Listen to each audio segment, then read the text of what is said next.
The What to Read Next podcast helps you build a TBR of future favorite books. In each episode, Lori and Mean interviews authors and book influencers to recommend books they loved for you to pick up today. If you're an avid reader, always looking for your next great read, then the show's for you. Hi, Jill. Welcome to our What to Read Next podcast.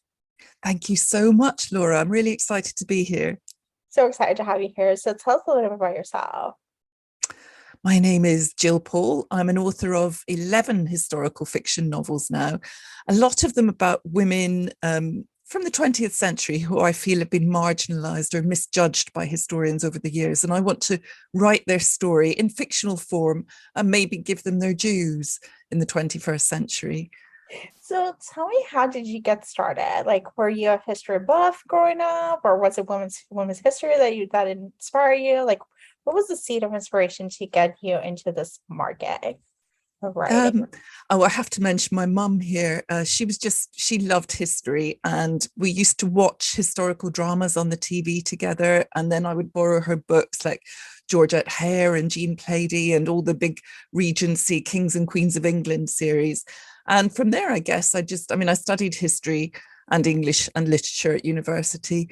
But after that, it was a struggle. I got a job in publishing. I worked in art book publishing. And in the evenings and weekends, I was scribbling my first novel. And I was just really lucky, I guess, that in 1999, a long time ago, I sent it out to agents. I got taken on by an agent and I got taken on by a publisher. And so my first two books were published, and this happens with most authors, the journey is never smooth and straightforward. So my first two novels were published and got decent reviews, but they just didn't set the world alight with sales figures. So I looked at the income from it. I thought, I can't pay my bills with this. So I wrote nonfiction for the next 10 years, and I could get commissions to write about history and health, and I did some ghostwriting for celebrities as well. But then in 2012, it was the centenary of the sinking of the Titanic, and I'd written a non-fiction book about it, and my partner really pushed me. He said, go back, write a novel, you know this subject, write a novel about the Titanic. So I did, and that came out in 2012, and I've been focusing on fiction ever since then. Gosh, I love this journey because I love the fact that it was not like this linear journey that just it's like I got a deal and then I just start writing this and this is I know. I don't think anybody has a linear journey. You know, maybe a few of the really big ones. I don't know, J.K. Rowling or Stephen King, maybe. I don't know his story, but Yeah, I love this. And so what fascinates you about the process of writing historical fiction? Is it the research? Is it just fictionalizing it? Is it the creating the story, the world building? What's the place where you're most fascinated for? All of it. I love it. The research is just brilliant. The more you find out about a subject, the more you want to find out, the deeper you want to dig, and just looking for tiny little nuggets sometimes, the single telling detail that will bring a scene to life. But I really like imagining what life was like for women in past ages, and that it does focus on how far we've come as women, how many rights we've fought for, or our ancestors have fought for and achieved, and what it would have been like to live without these rights. I'm not saying it's a kind of hardline feminist story at all, but I'm just very conscious of that things were very different when you're writing about people 100 years ago. Religion was more important, and women didn't have many rights. Married women couldn't open a bank account in their own names. There's so much they couldn't do without their husband's permission. Yeah, and I think in some ways we still have some of those issues now. And it's it's fascinating. It's like, how far we have come, and at the same time, how far we still have to go. Well, it's true. I mean, I have what might now be described as a Me Too moment in the novel, The Manhattan Girls, that we're going to talk about.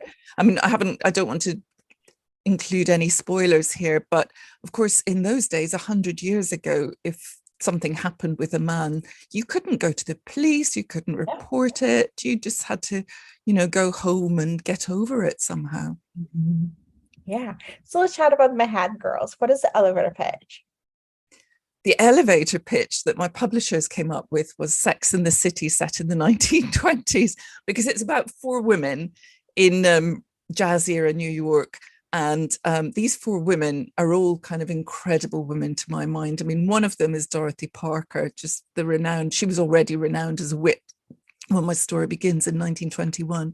There was Jane Grant, who was the first woman reporter at the New York Times, an incredible, strong character. There was Winifred Lenihan, a starring Broadway actress, and Peggy Leach, who at the time the story starts was the least successful of them. She was just working in advertising sales at a magazine, but by night she was trying to write a novel. So obviously I'm identifying with her in that.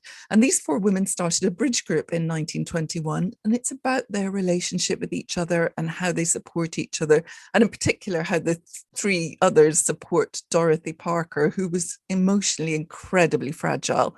You know, she had this sharp rapier wit, and an emotional neediness that made her very, very vulnerable, particularly to the wrong kind of men. Mhm. Oh my gosh, I love this. And so, what was the seed of inspiration? What led you to write about the 1920s, Sex in the City 1920s, I mean, I just wanted to write about Dorothy Parker. I've always been fascinated by her.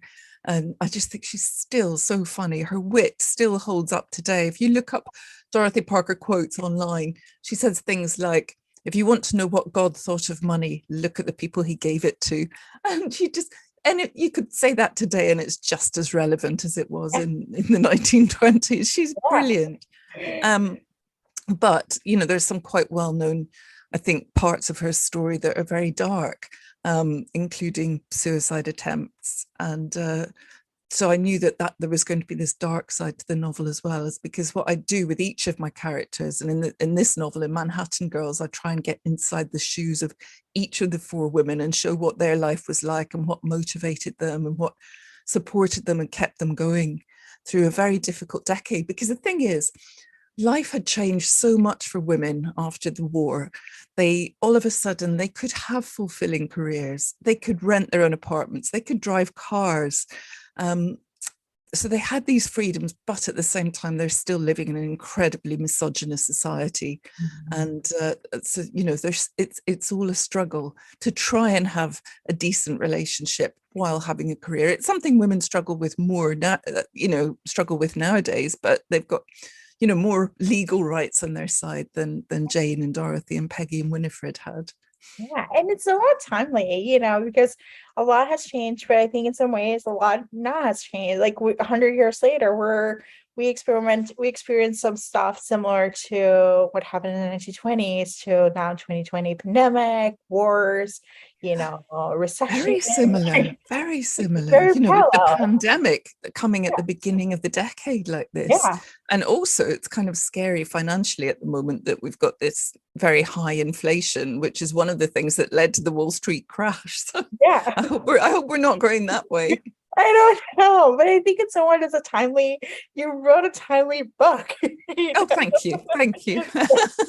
So which is a good thing. So what are you working next? Like what kind of time period are you exploring? You don't need to tell us like the specifics. You can just give us a hint. The next one is from 1915 to 1945, and it's set in New York, London and Paris, and it's about two indomitable women this time, very strong trailblazers, not always incredibly likable. I mean, they've got likable bits, but they also are very, very tough and very successful. And I like analyzing that and what made them that way. Yeah, it's great fun. Oh, I love this. All right, so what kind of books do you tend to read? Do you gravitate towards, I read historical fiction mainly, and I read historical fiction about women as well. Occasionally I step outside my genre and, read a crime book, for example, if it's really highly recommended by somebody whose opinion, or a contemporary, just if it, on recommendation, but mostly the ones that I dive into are, historical fiction stories about women's lives. I love this. And so what kind of books do we recommend our listeners to pick up? What do I What Sorry, book, what did you? what books would you recommend our listeners to pick up? Do you have any book recommendations? Oh gosh, I've just finished Maggie O'Farrell's Marriage Portrait. It only came out last week, and I just I gobbled it down. I couldn't read it fast enough. I'm going to have to go back and read it again. It was so brilliant. You just have to find out what's happening in it. It opens with Lucretia, who's been born into the Medici family in the 17th century, has been married, and she's just a teenager. She's been married to the Duke of Ferrara, and he's taken her to this out of the way hunting lodge. And as they sit over dinner, she realizes that he's planning to kill her. And this is the opening chapter of the book. And then it goes back through her life and what happened and why she ended up marrying him and the politics of Italy at the time in the Renaissance. And you're just behind this poor girl the entire time. What's she going to do? Now, it's based on a poem by Robert Browning called My Last Duchess, really chilling poem, in which he's showing a visitor around his gallery. And he stops at one painting and he said, "This is my last Duchess, looking as if she were still alive."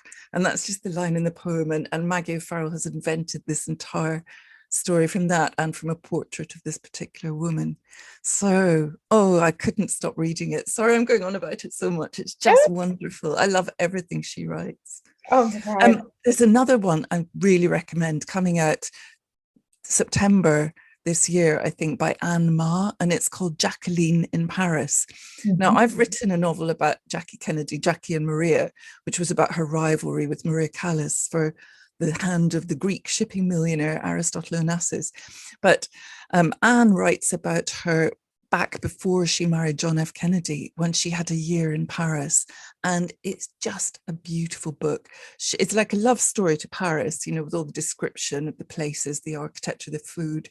But it also really gets inside young Jacqueline's head as she's, her mother's desperately grooming her for a very prestigious marriage at that time. And she knows she has to do her duty, but she has a year of freedom beforehand. And she's just thinking of, oh my gosh, if she'd only rebelled, she could have had quite a different life. But I so recommend that one for sure. that sounds so good.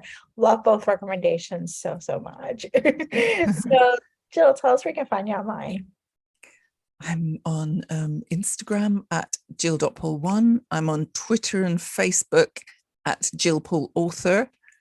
And I'm also on TikTok, I think, because publishers are trying to encourage us to go on TikTok because of the huge success of people like Colleen Hoover and Taylor Jenkins Reid through TikTok. I'm not sure whether my readers are TikTokers, to be honest, but I've got an account there where I put up some videos. And now you're going to try and ask me the I'm Gill Paul Author, I think, on TikTok. I love this, Jill. Thank you for being on the show. Oh, thank you. It's been absolutely lovely to talk to you. Same here. If you enjoyed this podcast, feel free to share with friends, subscribe, rate, and review the show. This is the easiest way to support the podcast. For a list of books mentioned and other romance recommendations, please visit watchrenextblog.com. Did you know you can purchase audiobooks directly from your favorite local bookstore? With Libra.fm, you can pick up more than 250,000 audiobooks, including bestsellers and recommendations from real booksellers. You'll get the same audiobooks at the same price as the largest audiobook company, you know the name, but you'll be part of a different story, one that supports the local community. If you're new to audiobooks, they're the perfect way to squeeze more reading into your busy life. Listen with the free Libra.fm app while you do your chores, walk the dog, relax at home. If you already love audiobooks and don't know what to listen next, check out recommendations from people who know the best booksellers. The What to Read Next podcast has a special offer for our listeners. Get 2 audiobooks on Libra.fm for the price of 1 with your first month membership. Use code What to Read Next. The offer is valid only for new members in Canada and the US. Thank you so much for listening and have a great day.